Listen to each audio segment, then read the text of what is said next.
Music fans, I'm really looking forward to this chat today.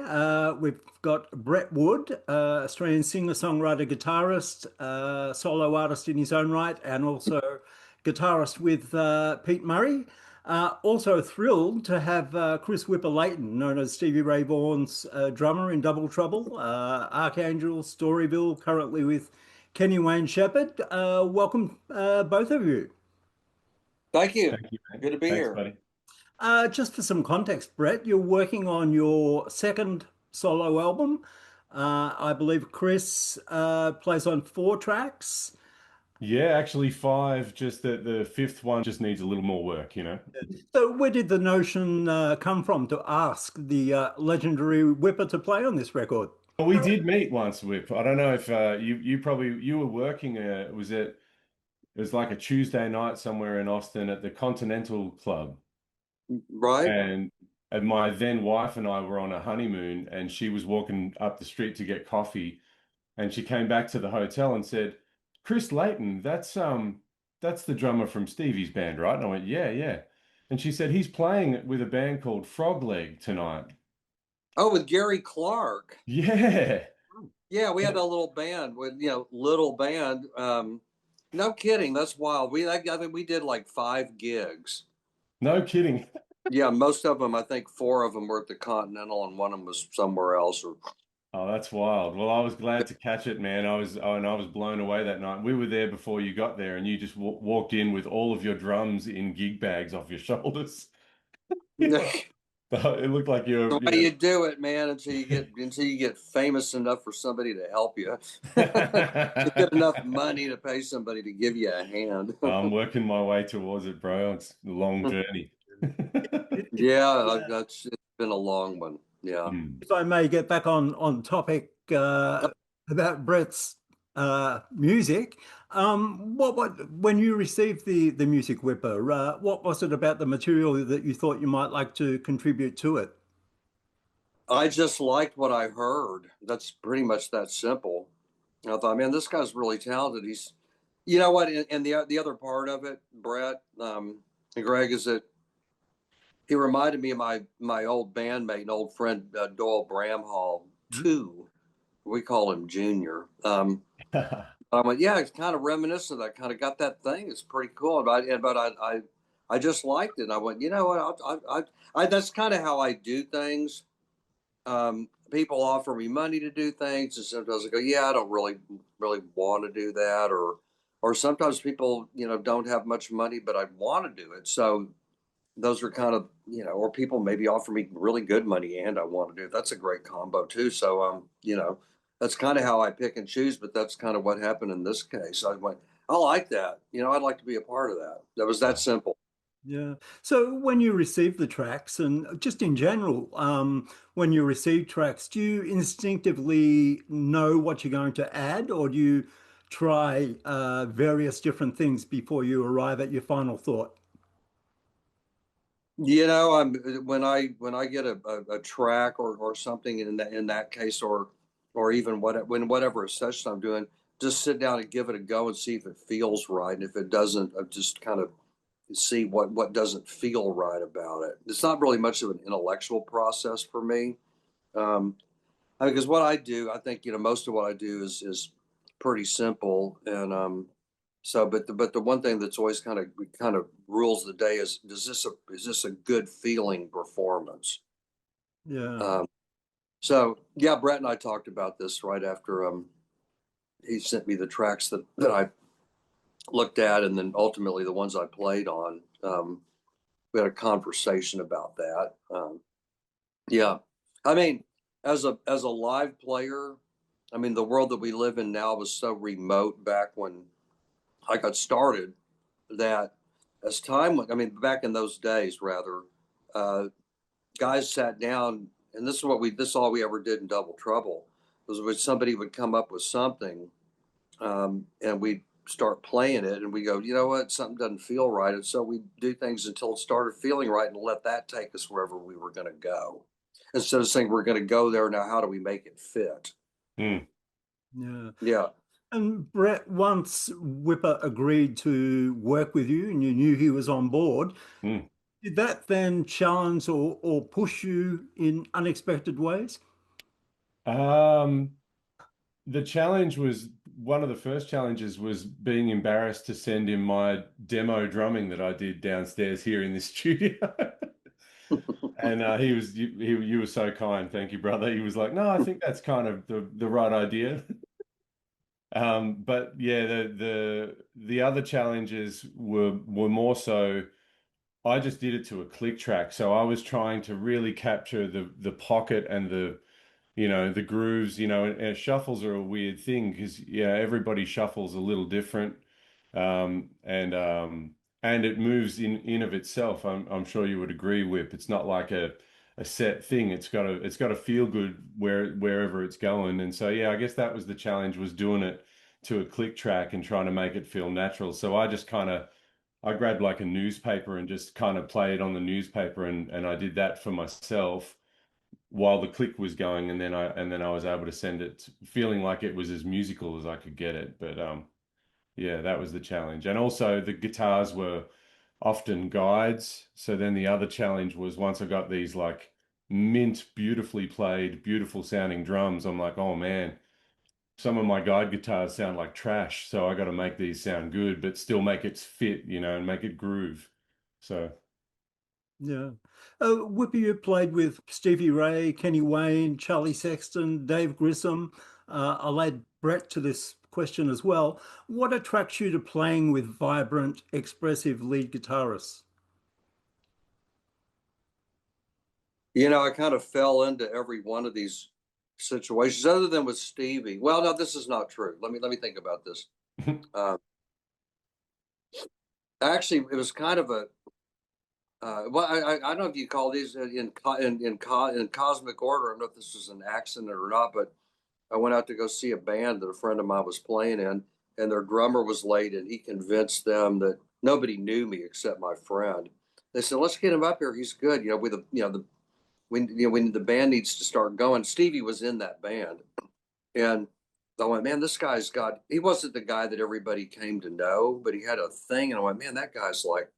Something's going on with that guy. And he came over to the apartment next day. I said, something about, I said, I want to work with you.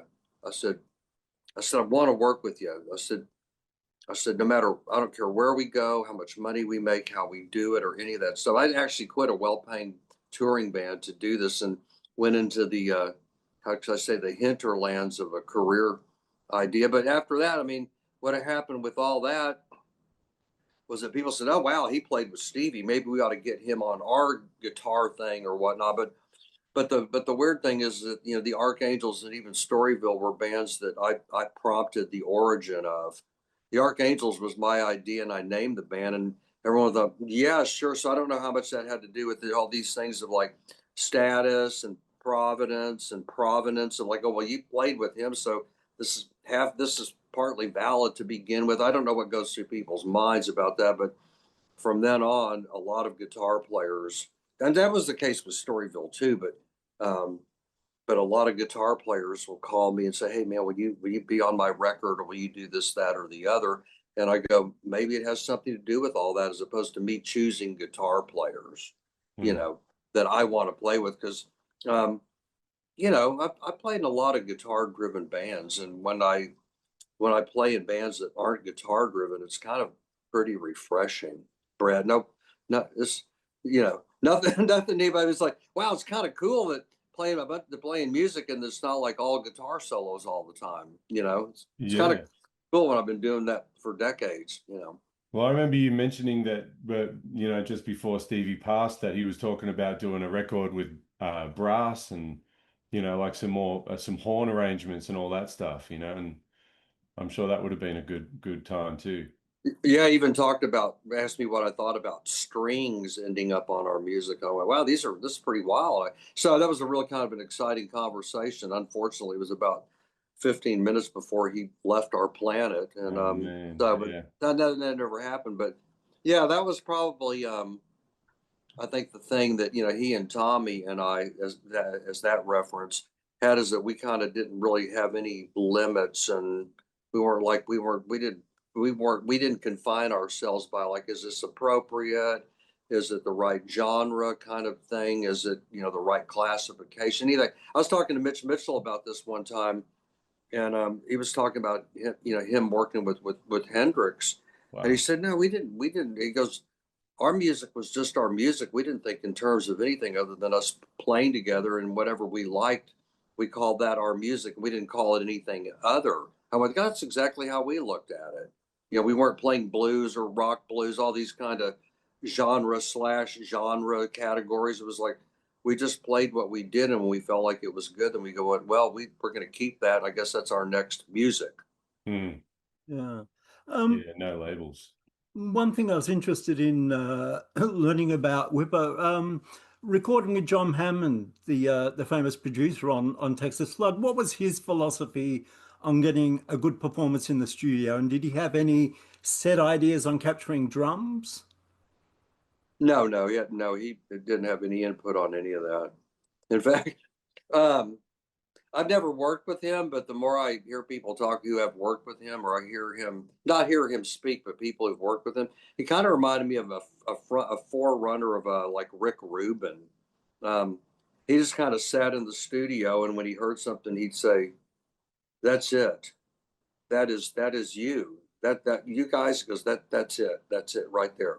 That Mm. track, that Hmm. cut. We go, okay, because he was not a what a technical person.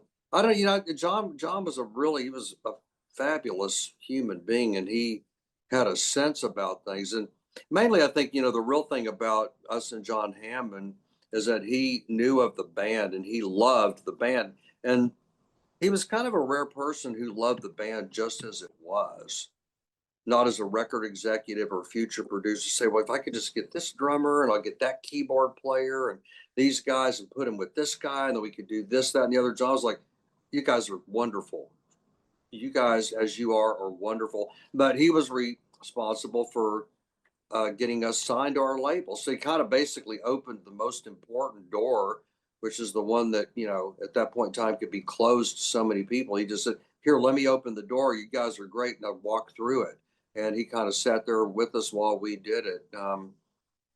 You know, so he had very little comment other than, no, I don't think that's it, you know, or, you know, we were kind of running off the rails and couldn't stand the weather. And he had some, you know, because we were partying a little bit too much. And we did some track, and a week came in and we listened to it. We thought, oh God, we were looking at each other going, God, this sounds horrible. and, and, and when the song was over, he said, he goes, would you stop the tape machine, please? He said, and he put down the New York Times. He had a little bow tie and a little tweed jacket. He brought his little sack lunch, you know, to the studio that he made at home. And he said, you know, years ago, I worked with this fabulous musician. He was just wonderful. You might have heard him. His name was Gene Krupa. And he said, but, you know, just musicians and sessions in general, he said, he goes, he was just fabulous, but he really liked to smoke that pot. And he goes, and so he goes, whenever he smoked that pot, he goes, everything kind of seemed to go to hell. And he said, so, you know, since those days, I've just never been a fan of, you know, drugs of any kind on the session. They just picked up the paper again and started reading. And we were all like, We in trouble? he just started reading. We're like looking at each other like, oh God, wait a minute. Yeah. I mean, I'm outing myself and all of us on that one, but that was kind of that's the way he would participate in producing. Mm. Well, what Yeah. about Stevie Ray? Did he brief you much in the studio about what he wanted, or was it just you guys were so tight knit you knew what was required? No, you know, we didn't, he didn't, you know, as you'd say, the leader, you know, he didn't, and we didn't tell each other what to play or not to play. Um, it was kind of more in terms of parable, you know. Maybe we could do something, you know, approach this a little bit where we kind of get further back in the pocket, or maybe we could, it was always like maybe what we could do, not what you need to do and you need to not do and you need Mm. to start doing. There was never any of that kind of thing ever. Not one time in our whole relationship. Um, Yeah. yeah, no, it was really cool. I mean, as time goes on, I realize how rare that is. Kind Hmm. of like we are who we are together. Let's just be the best we can be together, be the best individually that we can. Right on. Yeah. I know. Yeah.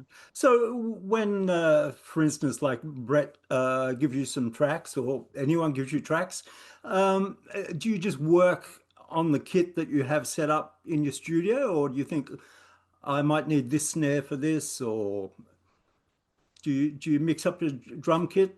Do you know, or you just use? Oh, I can do that, but I realize that the best drum kit I could play is the one that I like to play the most because after it leaves the kit, it goes through so much of a process.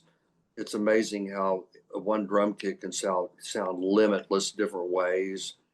Um, that's kind of a that's kind of an interesting thing where you go like I got like 90 snare drums and I use these for this kind of music and that for this kind of song and I mean they have a different nature and I might pull something out if I want to affect something generally, but largely I'm kind of like Stevie mainly played that one Stratocaster for the most part on most everything that he did, and he was the one that changed the tone as opposed to like I'll change the tone by just playing a different guitar.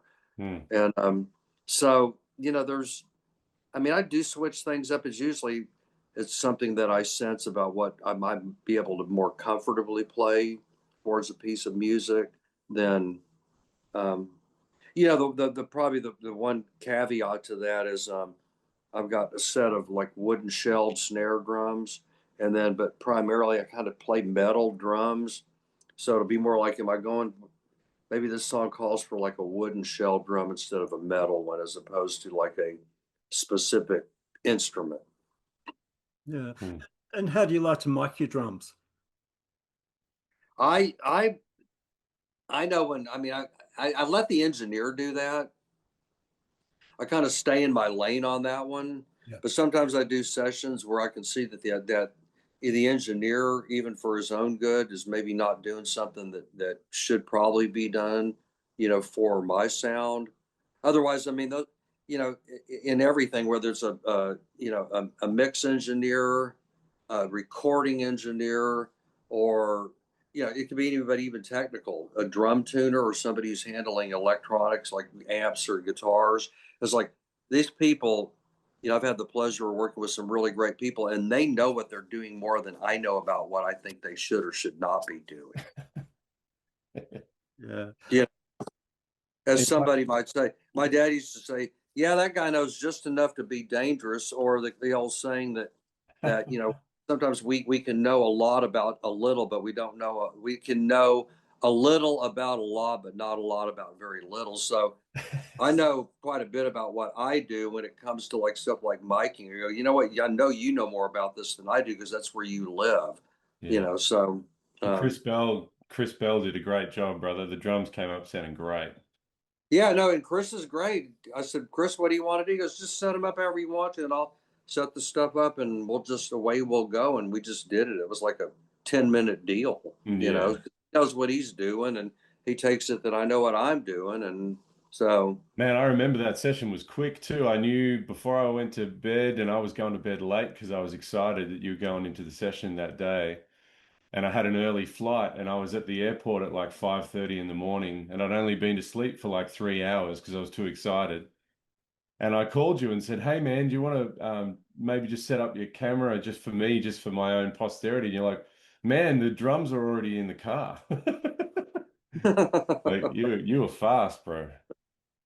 Yeah, well, that one session went really well. I mean, to me, it seems like the better the music is, from the songwriting standpoint, the easier it just all unfolds. Oh man. A bad song can really like trying to fit a square peg in a round hole sometimes. Yeah, You know. man. Yeah, I appreciate that, brother. And I mean that to circle back, Greg, to your comment on, or question regarding people giving Chris direction. One of the reasons that I reached out to him is from years and years of listening to his records through all of the bands that he's been in. I just had a gut feeling that it was just going to be a natural thing for him to put his style of drumming on my songs. And you know, he was a gentleman and asked me about it and was like, you know, well, what do you think? And I was like, whatever you feel would fit, I'm sure I'll be absolutely wrapped with. I don't want to get in the way whatsoever. Yeah. There's one track, Real Piece of Work, which of all the tracks has the most Stevie Ray Vaughan flavor about it.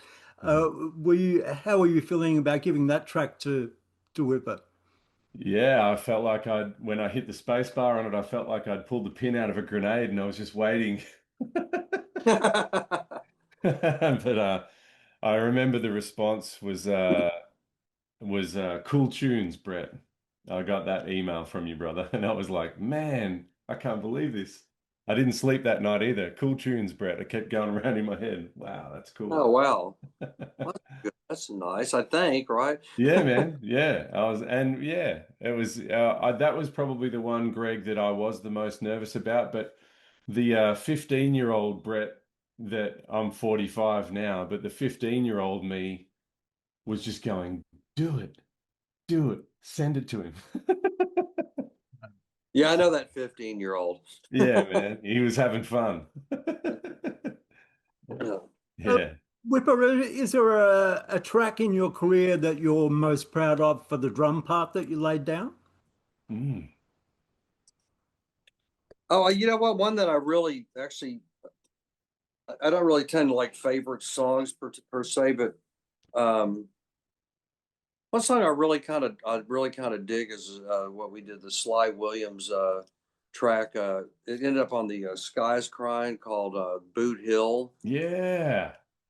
That was kind of one of those one take things where it just felt really good, and I really kind of liked the way it felt and the way it played out. Mm. Nothing particularly special about it. There's no big licks in it or any of that kind of thing. I actually like it every time No, I hear it. I like, it's one sharp. of those things where I listen to it and I go, you know what? I like hearing it, as opposed to like, yeah, this or that, or you know, the self critic doesn't want to jump out in that one. Let me put it that way. Yeah. Brett, you've been playing a lot lately with Pete Murray. It's been a very long tour. Yep. Whipper used to tour a lot with Stevie Ray and all your bands. What to both of you? What do stage hours do for your chops and your playing in general? What is what? Playing a lot, the stage hours, continually Oh, play. oh, oh, oh, God, everything. I Mm. was just talking to somebody about that today because I've been working a whole lot, and the last couple of shows, which the last was night before last in Indiana. Um, it's kind of like anything else. The more you get into it, the more you get into the rhythm of all of it, and the more easily it comes out and flows and becomes more fluid. And I like it when it gets to that point. And that's kind of the only way you can do that. The only way you can be good at the game is to be in the game. And the more Mm. you're in the game, the better you are at the game. Right on. Yeah, and I would say the same thing, Greg. It's the repetitions like this tour that we're on at the moment isn't necessarily like it's an acoustic tour, right? So I'm going out and doing my half an hour spot, doing my songs with an acoustic, and the moves that you make around show 50 or the little thoughts that you have in your head are, oh man, this one's right in the pocket tonight, or you know, you might think about how your voice is feeling like it's almost like the Matrix slows down and you can dodge bullets by the time you get, you know, 50 shows deep, you know? That's a good way to put it. Hmm. Yeah, I mean, it kind of opens, the things that are kind of somewhat end up being more like by rote or by habit, or by style, since is that, and after a while it opens up and all kinds of other things kind of start happening, and they're kind of pleasant surprises. This is Hmm. where I call kind of letting the tools work themselves, as opposed to you trying to work them. Tools are working me instead of me trying to work the tools. Yeah, that's cool. Yeah. That's really cool. Brett, Tommy Emmanuel was a big mentor for you. Hmm. Whipper, did you have many mentors? Well, two early drummers, um, were Mike Shreve from the original Santana band, and Mitch Mitchell. Hmm. Yeah, I would say. And then of course there's many other drummers, and of course lots of other music that I liked that I listened to, but there were two that I don't know, really inspired me. I mean, really, that's I think the mentorship is really on an inspirational level. You know, because there's a lot of people who play very well that you can say, well, I want to try to do that, but there's that thing where you hear somebody and they kind of get you excited about what you're doing, not to be excited to try to do what they're doing. But you know, I guess that. Yeah. Yeah. What did Tommy do for you, Brett? I know he took you overseas and you got to meet Chet Atkins. Was one Yeah, you got out of it, but tell me about that whole experience. that was incredible. Yeah, he really looked out for me when I was younger. My parents have been so supportive of my music path, but they're also, my dad's a firefighter and my mum was a teacher, so they were kind of like not sure what to do with me, and that's how they took me to see Tommy a bunch of times, and then when he handed me his guitar one day and I turned it upside down because he's right-handed and I'm left-handed, and when I started playing it, he was like, "Is that how you play?" And I was like, "No, no, no, no, no. I can play way more stuff on a properly strung left-handed guitar." But I was playing it like Doyle the second, like Doyle Bramhall the second, and just playing around and playing Albert King licks upside down and stuff, and because they make more sense upside down because you're pulling on the string. And anyway, so he literally took me under his wing and was always so open and so giving with any question I had, any lick I wanted to learn, any chord that he was playing that I could, yeah, he was just always so supportive. And then for him to take me to Nashville to meet Chet Atkins and Jerry Reed um, was something that my 19-year-old brain couldn't really compute at the time, you know. Who was this? Tommy who? Tommy Emmanuel, he's Oh, Australia's favorite guitar playing son. yeah, yeah. Oh, Yeah, okay. he's there, Tommy Emmanuel. He would call himself Tony Enamel, the sensitive banjo player, but um, he's he's always been there for me if I've needed anything over the years, or advice or anything. He's and to sit down and watch Tom. If you can ever get to a gig, Whipper, it'll blow your mind. He'll sit there and play the guitar in a theater on his own for an hour and a half or 2 hours and just keep everybody captivated. It's crazy. Yeah, man. Yeah. Cool. Whippy, you're on the road with Kenny Wade Shepherd. Are you doing the Bobby Rush dates in September? Oh, yeah, we've been doing that most of the year. Yeah. We're just picking that back up. Week after next. Yeah, we have 5 shows in California Did you and one in Nevada. Before in California, one in Nevada. But yeah, did I'll you be doing that. And I think that'll be pretty much it. Unless we got something else that I'm not aware of with Mm. him, rather. did you play on the album at all? No, I didn't. They did that. They went and did that. I didn't play on it. No, it Yeah. was pretty stripped down. It was a lot of like just kick drum, and I mean, some of the tracks really were literally just playing the kick drum, and that was easy. They were doing that on the other side of the country, so just put it together pretty quick and did that when we were off. Um, Yeah. And any talk of Kenny Wayne coming down here to Australia? I meant to ask him about this because somebody talked about that last week. They said, "Did you hear about us going to Australia?" Somebody said no, and I thought, "Who said that?" So I don't know. I don't know. I know there's a bunch of dates that the band is looking at for the future, and I didn't see Australia in there, so I don't know what somebody was talking about. But Yeah. did you guys see ZZ Top recently in Canada? Oh, I didn't see him. No, that would have been cool though, man. They were here earlier in the year in Australia. Yeah. Did you see him, Greg? Yeah, No. Oh, sorry. Excuse me. I did. Yeah. Yeah, they were. Yeah. Yeah. Okay. That's a real Texan guitarist right there. Yeah, well, we did a tour. Mike Flanagan and Billy and I toured at the beginning of this year. We toured the States for a month, Mm-hmm. which which was very cool. We're talking about doing it again. Oh, great. Is that the I had Jungle Show? Jungle Show? huh? Was that the Jungle Show? No, no, no. The Jungle Show is something entirely different. This kind of came out of the Jungle Show in all the years we've been doing that. But Yeah. No, Billy and Mike Flanagan. I took Billy F. Gibbons and the BFGs from Hawaii all the way to Massachusetts. Nice. Yeah, that was great. I had a blast. You know what? Speaking of, you asked me about drummers, is when ZZ Top hit in '69, right? I was, how old was I? 15, almost 15 years old. Um, I loved ZZ Top. Frank Beard, I loved what they did. And it was kind of a dream because like it's kind of like I've done the Experience Hendrix tours.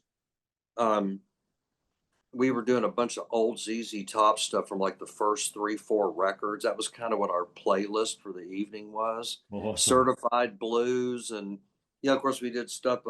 Waiting for the Bus and Jesus Loves Chicago, and Beer Drinkers and Hellraisers, and Right it on. was great. We had a blast. What was great about it was that um, there was no smoke and mirrors involved. 3 guys just got up on stage, and we all just played our instruments all night long. Right on. Everybody playing everything, and if we didn't play it, you didn't hear anything. Nice. Yeah. No tracks. You guys play everything from small clubs to arenas with your current situation. Does Whipper, does your drumming mindset change depending on the size of the venue? Well, I mean, there's the thing about playing a bigger room where you try to project something that's kind of a theatrical idea. Not playing theater, but to kind of try to fill the room with everything. It's kind of a little bit of an attitude, but I'm essentially not really any different of a player. Um, I don't raise my arms higher if the people are further back or that kind of thing. It's not that kind of thing. It's yeah, I don't know how to put that. It's kind of something you try to, maybe like what actors do, when if they're on stage in theater or if they're acting in front of a camera, that kind Mm. of thing. Um, I say all that, but I don't know. I realize that when you go from playing like a real small intimate club in a small stage, and all of a sudden you're like playing Madison Square Garden, you kind of realize that what you have the same room, but the room's just bigger. So how do you fill the room Mm. like you would fill a 100-seat club? Yeah, and you can't just turn up the volume on your Marshall. Well, there's the volume thing, but it's also kind of a thing of presence. Right. Being more like present. I don't know. It's kind of a funny thing. I am. Mm. Should have gone to acting school. They'd have told me what I'm. They would have told me what I'm really trying to say. I should circle back to the album just a little bit, otherwise the publicist will be very unhappy, Brett. The next single that's coming out is called Wrong Time, which Whipper also played on. Brett, tell me about how that track came together. I think it was hiding in my favorite Strat there. That's the one I'll take with me as long as I live, the white 64. And when I got it home and strung it up, it took me about 8 months to pay it off from the lovely gentleman that I bought it from. But when it was finally mine, I plugged it into one of my amps, and the riff from Wrong Time came out. And I was like, "Whoa, that's something." And I played it to a few buddies, and they were like, "Whoa, that's cool, man! Like, that's like blues, but it's something else." And I'm like, "Well, all I know is I like it," and I finished the song pretty quickly. I think I always find they're slower. The songs are slower when you start writing them, and it kind of crept up and up and up a little bit in tempo until it kind of sits where it is now with Whipper playing on it. But yeah, I remembered that was the first one that one of my dear friends who's no longer with us heard. Glenn Hanna, he was a staple in the Australian guitar playing community, and I love him dearly. And he heard that one and he said, "Write 9 more to go with that song, mate, and hurry up and do it properly." And so bless you, Glenn. Yeah, so it was born out of lyrically, it sort of came from me feeling like the music that I love isn't necessarily always celebrated in by the masses anymore. I feel like I'm a little bit out of time and out of place. So that's where wrong time, wrong place came from. Yeah. Whipper, while we've got your attention and you've been so generous with your time, just a couple more Stevie Ray questions, if that's okay. After Stevie's passing, was the next musical step for you difficult? Yeah, I didn't know if I was going to play again. And yeah, that was probably the worst time period of my entire life. Um, I actually there's a great story. There was a guy, he's passed now, Stephen Bruton, the great guitar player, songwriter. He played with Bob Dylan, played with Chris Christopherson, Bonnie Raitt. He was a Fort Worth guy, um, who had moved to Austin many years ago, and really, really kind of an insightful type. And the phone rings one day, and I got up and I answered. He goes, "Hey, it's Bruton." He goes, "What are you doing?" I said, "I'm just sitting here." He said, "Yeah, are you like sitting on your couch?" And I said, "Yeah." I said, "Just kind of staring at the wall." He goes, "Yeah, I kind of figured that much." He goes, "Well, get up and get your drum kit and come over to Wink Tyler's studio. You're going to play drums on this record I'm producing."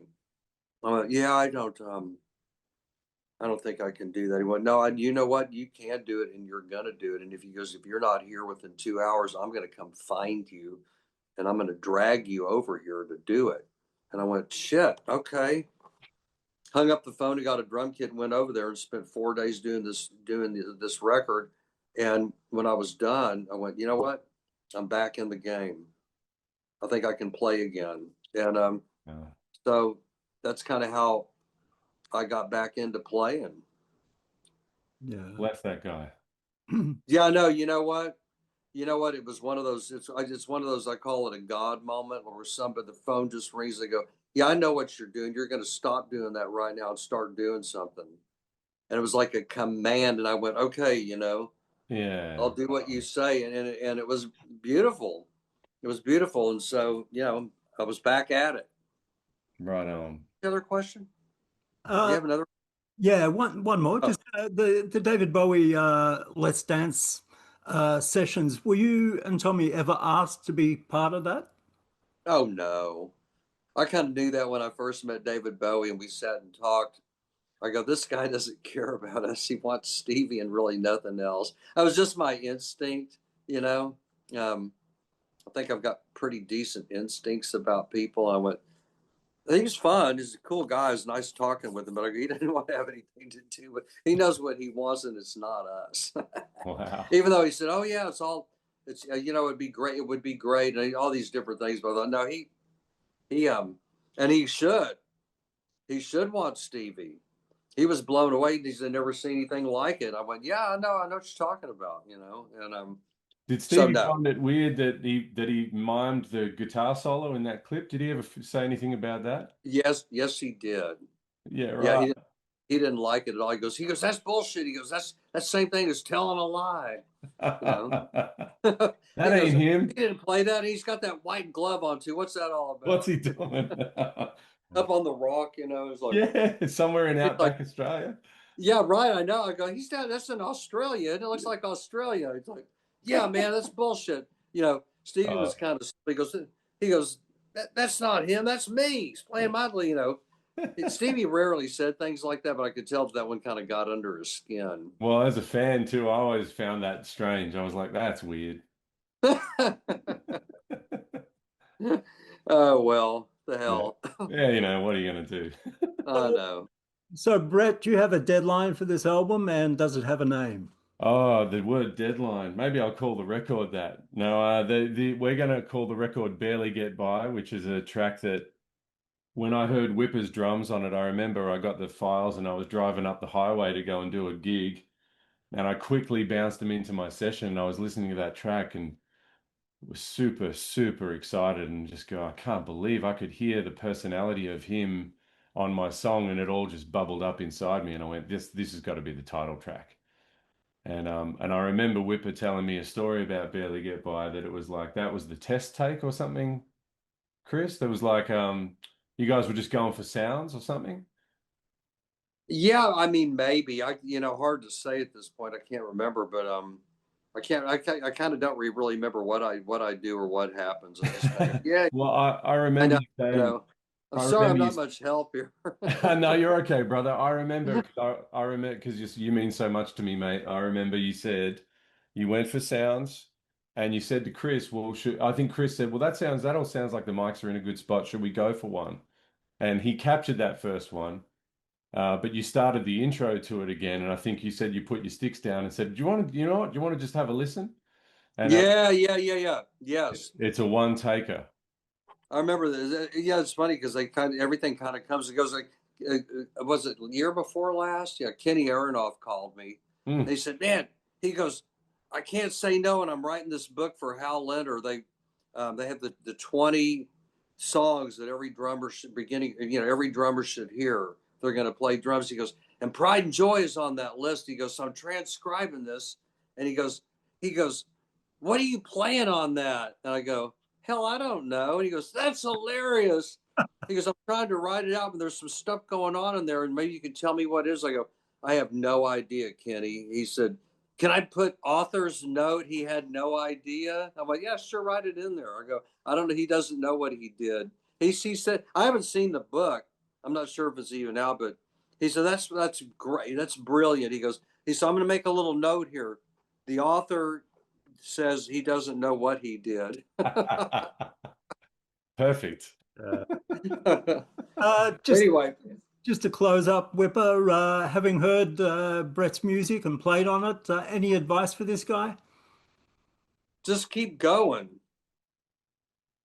Seriously, I'm not an advisor to anybody. I mean, I don't even know what advice to give myself until it shows up. I go, "Yeah, I think I'll take that." But you know, um, just got to keep going. Thank you, brother. I will. That's the only thing I could say that I know that I've found to be true is just keep going. Right on. I Because will. because I haven't seen anybody get an award for quitting yet. That's what I've noticed. I've never seen that. Like, we're going to give this award to so and so for quitting doing what he did. I Well, think that award's only given like when they give you a lifetime jail sentence for doing something heinous. That they go, "Your award is you're going to be locked up for the rest of your life." Yeah. Um, You're a humble guy, mate. You gave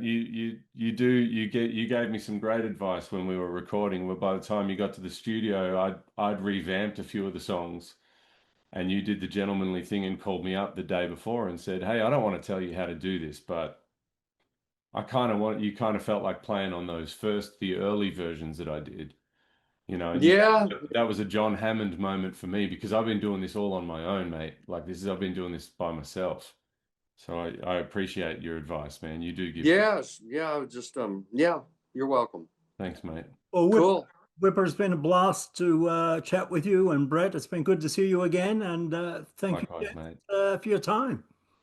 Thanks, Greg, Brett. You guys Thank you, take care. guys. All Yeah. right. Thanks so See you much, later. Whipper. Thank you. Okay. Take care, Brett. Bye bye. Bye See bye. you, brother.